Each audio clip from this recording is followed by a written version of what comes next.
Hello बच्चों, कैसे हो बच्चों। आज हम cleansing action of soap discuss करेंगे। ठीक है, काफ़ी इम्पोर्टेंट टॉपिक है।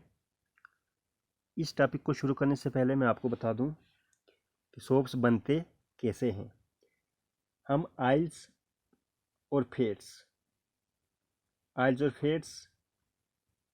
की रिएक्शन जब सोडियम हाइड्रोक्साइड के साथ करते हैं, रिएक्शन को हीट करते हैं, तो सोप और ग्लिसरॉल बनता है। ठीक है, मैं यहाँ पे लिख सकता हूँ फेट्स आर आइल्स, ये ईस्टर्स होते हैं। ठीक है, इनकी रिएक्शन जब सोडियम हाइड्रोक्साइड के साथ की जाती है,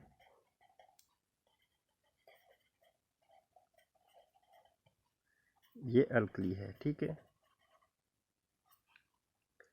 इस रिएक्शन को जब हम हीट करते हैं तो क्या बनता है, सोप बनती है प्लस ग्लिसरॉल बनता है। ठीक है, ठीक है बच्चों, इस प्रोसेस में सोप बनता है, इसीलिए इस रिएक्शन को सेपोनिफिकेशन कहते हैं। ठीक है,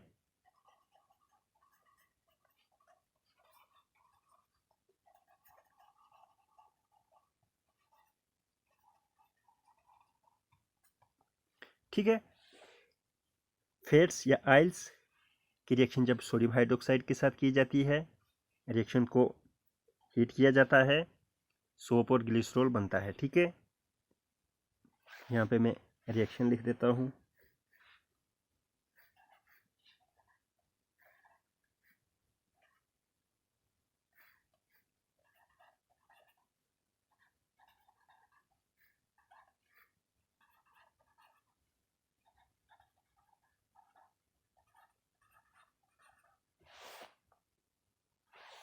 ये हमारे पास ईस्टर है,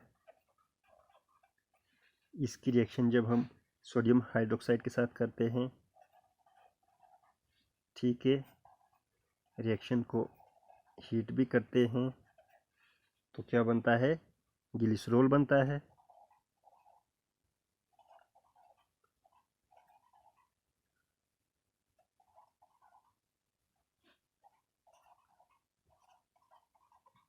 ये ग्लिसरॉल है,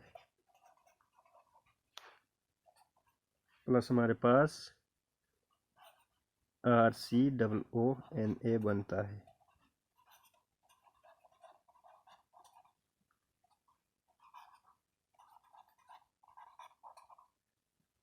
ठीक है, इसका नाम है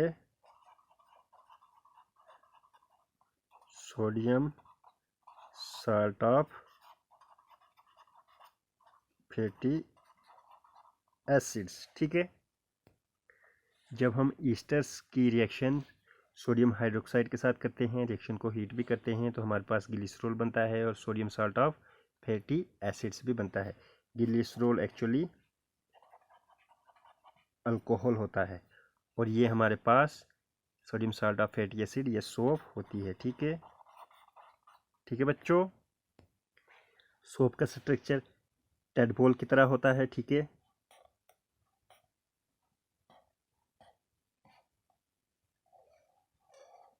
तो ये सोप का स्ट्रक्चर है, इसको मान के चलेंगे कि ये सोप का स्ट्रक्चर है। ठीक है, ये टेडपोल की तरह है, इसके दो पार्ट होते हैं, एक लॉन्ग हाइड्रोकार्बन पार्ट होता है,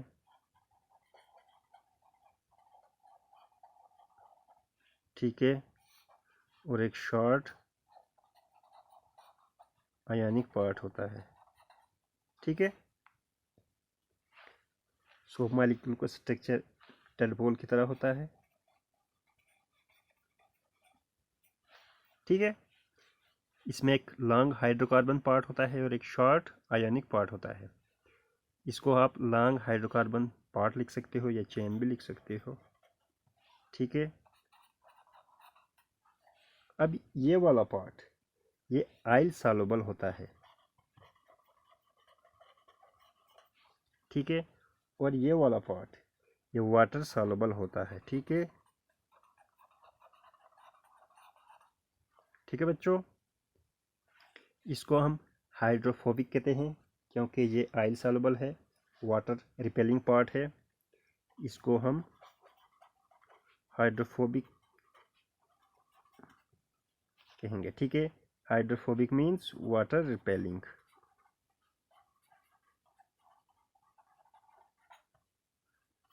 ठीक है, और इसको हम कहेंगे हाइड्रोफिलिक।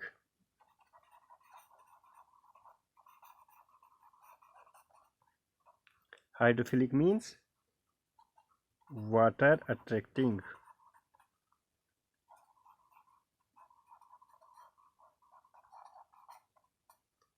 ठीक है बच्चों,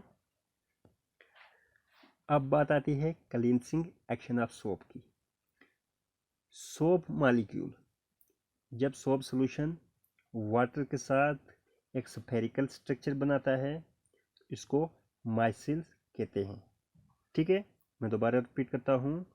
सोप मॉलिक्यूल वाटर के साथ मिलके एक स्फेरिकल स्ट्रक्चर बनाता है, इसको माइसिल कहते हैं। मैं यहाँ पे लिख सकता हूँ स्फेरिकल एग्रीगेट।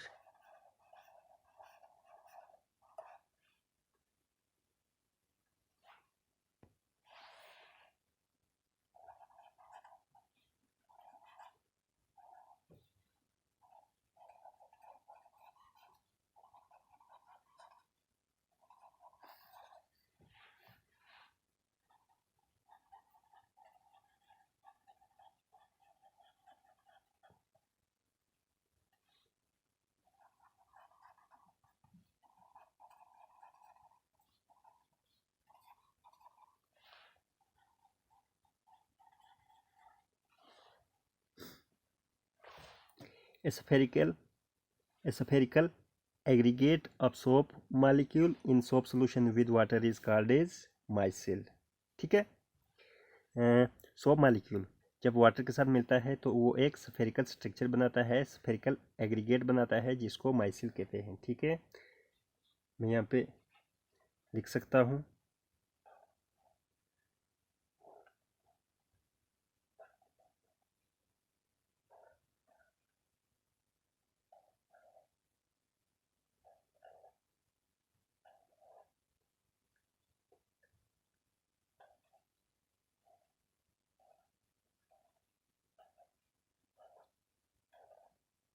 ठीक है बच्चों।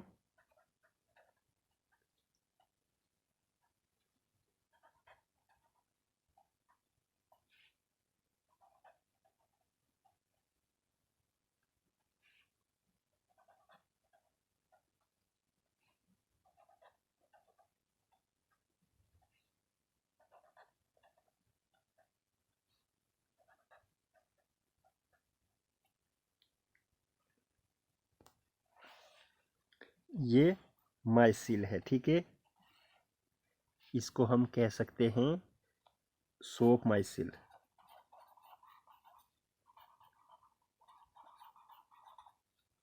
ठीक है बच्चों, या सोप मॉलिक्यूल भी कह सकते हैं।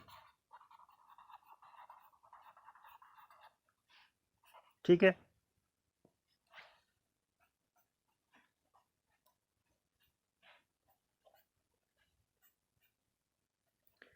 मैं दोबारा रिपीट करता हूँ।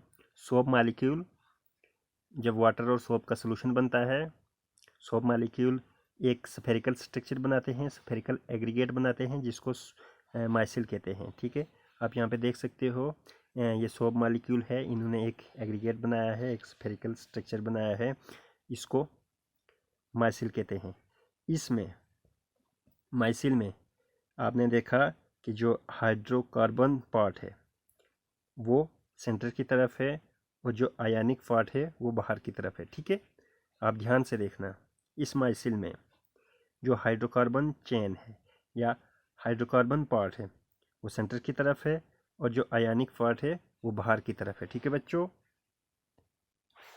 आपने फर्स्ट स्ट्रक्चर में देखा कि जो ये माइसिल है, इसमें जो हाइड्रोकार्बन पार्ट है वो सेंटर की तरफ है, और जो आयनिक पार्ट है वो बाहर की तरफ है। ठीक है, तो अब ये दूसरा स्ट्रक्चर है, दूसरी डायग्राम है, इसमें भी आप देख सकते हो ये एक सोप माइसिल है। इसमें जो लॉन्ग हाइड्रोकार्बन पार्ट है वो सेंटर की तरफ है और जो आयनिक पार्ट है वो बाहर की तरफ है। ठीक है, इसको मान के चलते हैं कि ये हमारे पास क्या है, ये एक डर्ट पार्टिकल है। ठीक है, ये सेंटर वाला, ये हमारे पास डर्ट पार्टिकल है। ठीक है, डर्ट पार्टिकल में जनरली ऑयल होता है या ग्रीस होती है। ठीक है बच्चों, जो किसी कपड़े में होता है।